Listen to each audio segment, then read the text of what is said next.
Excellency President William Ruto, I wish to confirm to you that, further to your direction yesterday morning, that we initiate talks between the county government and the national government with a view of creating a roadmap of dealing with this drought situation.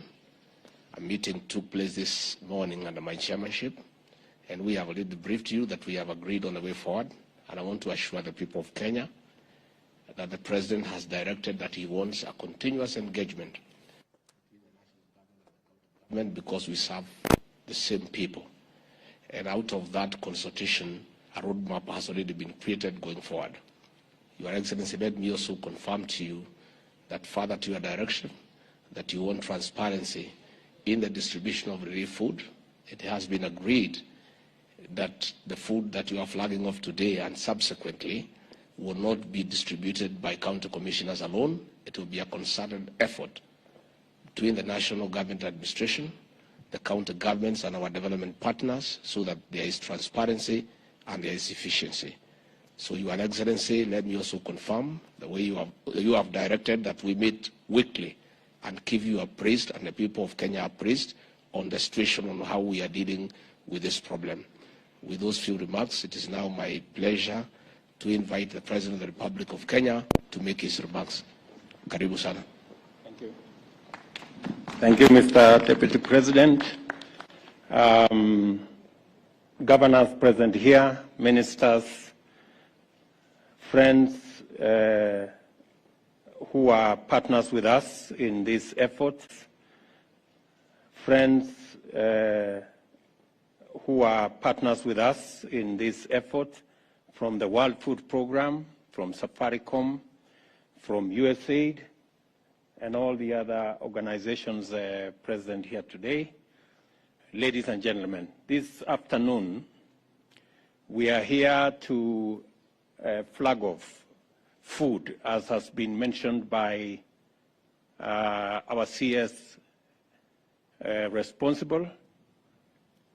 We have in these 50 trucks 20,000 bags of rice, 20,000 bags of beans, and assorted animal feed, together with cooking oil that will go to the various parts of our country that today are facing serious challenges of drought.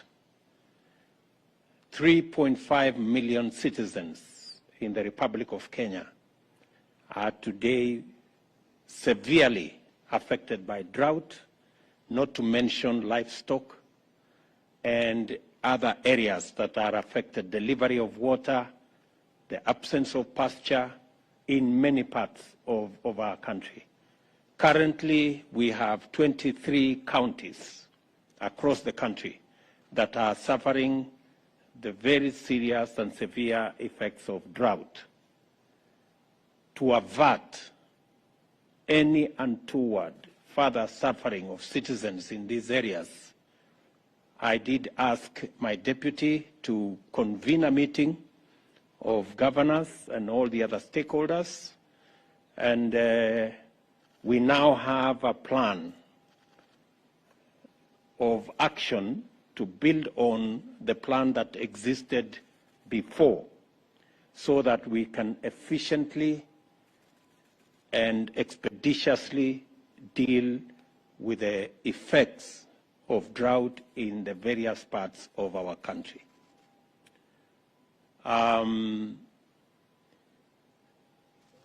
The brief that we have is that the many people who are suffering food, water, and many livelihoods, loss of many types of livelihoods, including livestock. As I have said, about 3.5 million Kenyans are affected in this manner. The food we are flagging up today,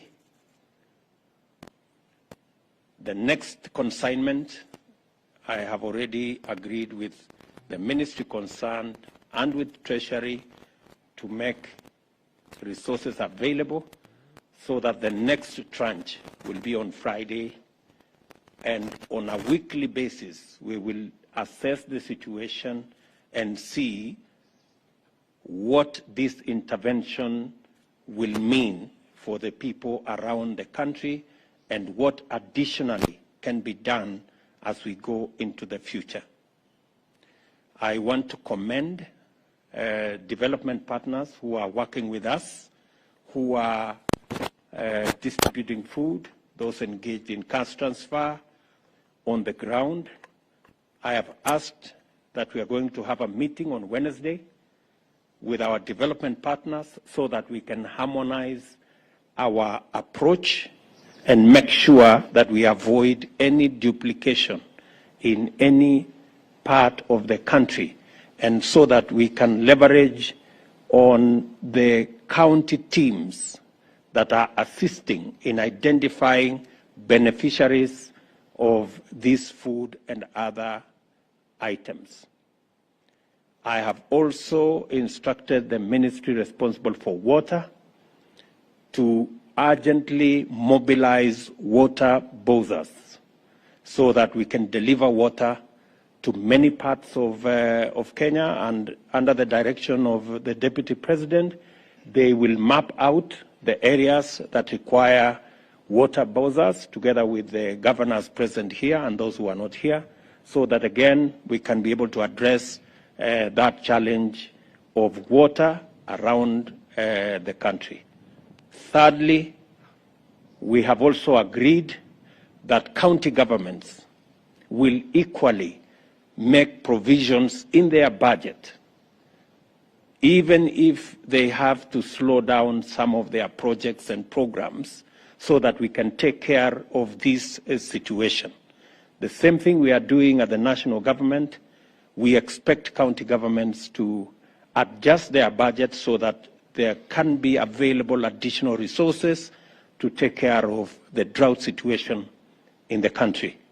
I have also told the Deputy President, being the chair of IBEC, to make sure that county governments are facilitated to adjust their budgets so that they can make resources available, working with the Comptroller of Budget and all the other institutions, so that we can take care of this situation, because indeed it is a very severe situation. I also want to say that to thank the military, NYS, our development partners for mobilizing the transportation of this food around the country and into the counties that require this food. And we are looking forward to working with others to make sure that we facilitate this whole exercise. I have also asked the Treasury to work with the counties so that they can favorably consider adjustments of the various interventions that are required to make it much more easy for Kenyans to deal with the current situation. We will also be mobilizing resources for animal offtake, where we find that the animals are too weak. We are going to work with Kenya Meat Commission to make sure that there is an offtake program that will facilitate citizens not to be stuck with livestock when they do not have pasture. And finally, let me also say that I have asked the Deputy President to, on a weekly basis, make these consultations possible so that we can monitor as government the steps that are required for us to ensure that no Kenyan dies of hunger as we manage the effects of climate change and as we think on the long-term solutions to this challenge. Finally, I am asking all our farmers across the country that we are now in the process of facilitating availability of fertilizer in many parts of our country, especially those with short rains. We will also mobilize for fertilizer for the long rains. I want to ask all farmers who had cut back on acreage under food production that the government of Kenya will support them fully in these short rains and in the coming long rains so that we can produce sufficient food to take care of our food requirements as a country. And in the short term, we are working as part of our plan to ensure that we transit our agriculture from rain-fed to irrigation. And in so doing, we are going to be working with the private sector on the delivery of water under our public-private partnership. As I have committed, we are going to work on the law so that we create provision for water purchase agreements that will make it possible for the private sector to invest in the water sector, and we can buy water from them, and we do not have to deploy huge resources from government in that sector. The private sector can work with us in our bigger plan of ensuring that Kenya becomes a food secure nation. It is my hope that this will be among the last times we are doing this kind of ceremony, where Kenyans are facing starvation and hunger, and we have to do this. I think it is possible for us, going into the future, to have a much more proactive approach to situations like this so that we manage them ahead of time and avoid situations of a crisis like the one we are in. For the last 4 years, we have had failure of rain in many parts of Kenya. That is what has exacerbated this situation, and hopefully we should be able to be better prepared as we go into the future. I want to thank all the stakeholders, the governors, for undertaking that they will work with us and work with all the other stakeholders in not just making sure that we have additional resources for food, but also working together with our development partners in making sure that this food gets to the right beneficiaries and there are no duplications and there are no issues of integrity around the distribution of food to those who are in need. So I want to say thank you very much for all those who have made this possible. I look forward to making sure that this situation is managed and we don't lose no citizen to hunger because of the drought situation we have in the country. Asanteni sana, and may God bless you.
Zimepita hizo. Unajua?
lazima